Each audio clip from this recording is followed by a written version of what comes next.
Every betrayal is a diagnosis.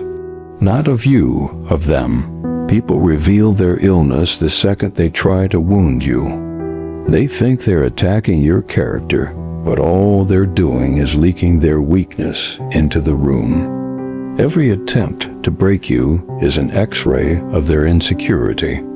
You don't even have to respond. Their behavior tells the whole story. Anyone who aims at you with malice is already dealing with something they don't have the courage to face. You just became the closest mirror. That's why the hit feels personal, but the reason behind it never is. It's their guilt, their envy, their fear. You're just the surface it landed on. And here's the part most people miss. The universe doesn't isolate you because you're failing. It isolates you because you're changing.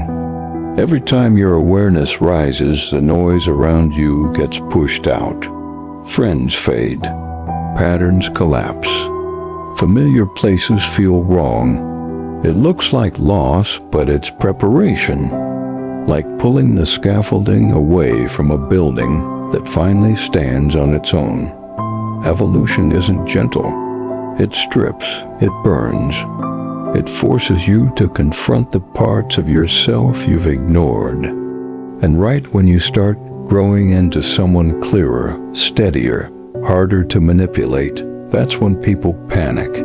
They can't handle the version of you that isn't shaped by their expectations.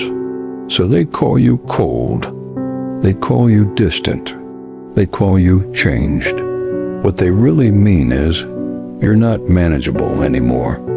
This ties into something older than any religion, the simple truth that the world punishes anyone who speaks before the crowd is ready to hear. You can be honest, correct, precise, and they'll still crucify you for it. History is full of people who were mocked before they were understood.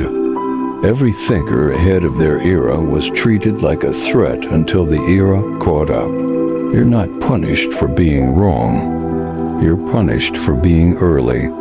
People want comfort more than truth. They cling to stories that keep them asleep. And when you hand them reality, they treat it like an insult. They hear your clarity as arrogance. They hear your insight as accusation. And instead of listening, they react. Hard, emotional, defensive. It's reflex, not reason. But here's the quiet power buried in all of this. When someone tries to damage you, when the world tries to exile you, when your truth gets rejected, you're not being pushed down. You're being pushed forward. Out of the rooms you've outgrown, away from the minds that can't meet you. Beyond the people who only love the version of you that stays small. The betrayal showed you their weakness. The isolation revealed your strength. And the punishment for truth? That was the sign you were speaking it. You're not losing people, you're losing illusions. You're not being abandoned, you're being refined. And you're not dangerous, you're just no longer controllable. Follow for more support the channel.